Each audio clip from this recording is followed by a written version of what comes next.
Hello friends, hi friends, कैसे हो आप सबका मेरी हिंदी की वीडियो में मैं स्वागत करती हूँ। आज आपकी वीडियो बहुत अच्छी होने वाली है, जो एक नया कंटेंट या टॉपिक होने वाला है, जो एग्ज़ाम कंपटीशन में बहुत ही महत्वपूर्ण होता है। इसमें से भी क्वेश्चन आंसर आपको वहाँ एग्ज़ाम पेपर में देखने को मिल जाते हैं। तो चलते हैं आज का कंटेंट जानते हैं कि आज का कंटेंट हमारा उपसर्ग होगा। आगे चलते हैं, हम आज की वीडियो को शुरू करते हैं कि उपसर्ग होता क्या है, उपसर्ग कहते किसे हैं, उपसर्ग की संरचना कैसे होती है। तो देखते हैं कि उपसर्ग की संरचना किस प्रकार होती है। उपसर्ग को दो टुकड़ों द्वारा बनाया जाता है। पहले तो ये समझो कि उपसर्ग को दो टुकड़ों के द्वारा बनाया जाता है। वो इस प्रकार से है,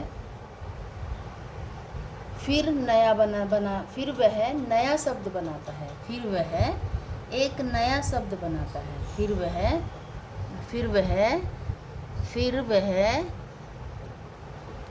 एक नया शब्द बनाता है, जैसे उपसर्ग। अब हमें उपसर्ग पूछना है, उपसर्ग के बारे में पूछा गया कि उपसर्ग के दो टुकड़े कैसे कैसे होते हैं, किस तरह किए जाते हैं और उनका अर्थ क्या निकलता है, तब उनको मिलाकर उपसर्ग का अर्थ हमें प्राप्त होता है। तो देखते हैं उपसर्ग इस उपसर्ग को हम दो भागों में बांटेंगे। उप अलग कर देंगे, सर्ग अलग कर देंगे। उप का अर्थ होता है समीप, प्लस अब हमारा बचा सर्ग। तो सर्ग का अर्थ होता है सृष्टि करना।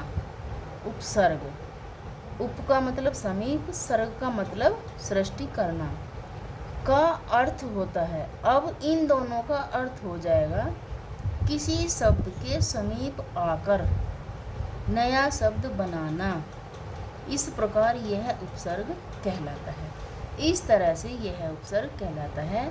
इसका छोटा संक्षेप में अर्थ यह है कि किसी शब्द के समीप में आकर एक नया शब्द क्रिएट करना, नया शब्द बनाना, नया अर्थ उसका बताना।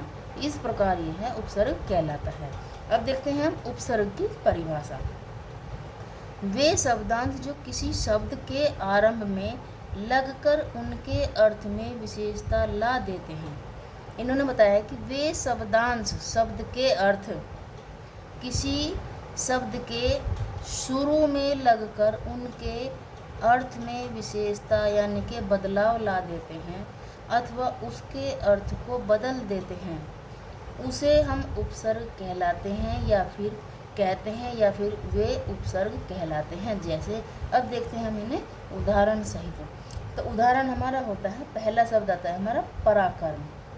अभी बताया था कि जो शब्दांश किसी शब्द के शुरू में लगकर उनके अर्थ में विशेषता ला देते हैं, उनका अर्थ बदल देते हैं, तो वह हमारे शब्द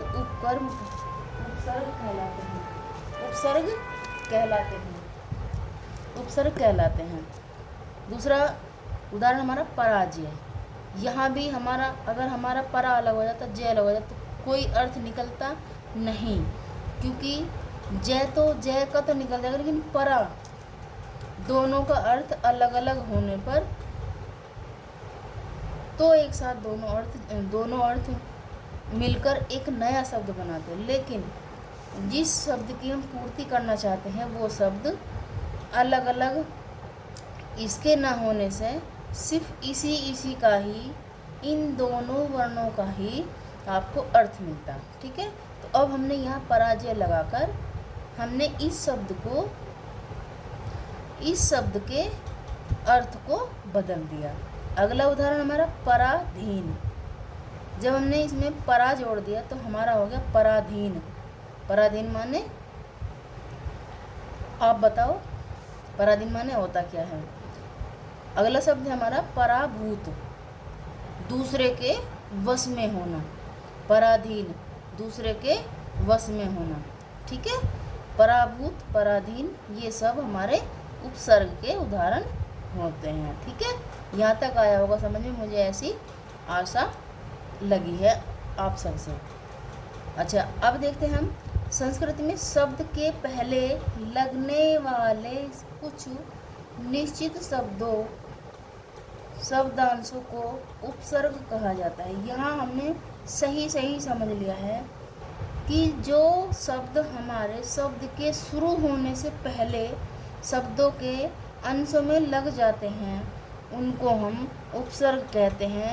इनको हम एक तरह से अव्यय भी इनको एक तरह से हिंदी के अंदर अव्यय भी माना जाता है। ठीक है, यहाँ तक समझ में आया होगा। मुझे ऐसी आपसे उम्मीद लगी है कि आपने बहुत अच्छे ढंग से आपको समझ में आया होगा और बहुत शांत मन से आपने इस कंटेंट को समझने की कोशिश की होगी। अगर मेरी वीडियो आपको अच्छी लगती हो तो मेरी वीडियो को लाइक करना, कमेंट करना, सब्सक्राइब करना और फॉलो करना। Thank you.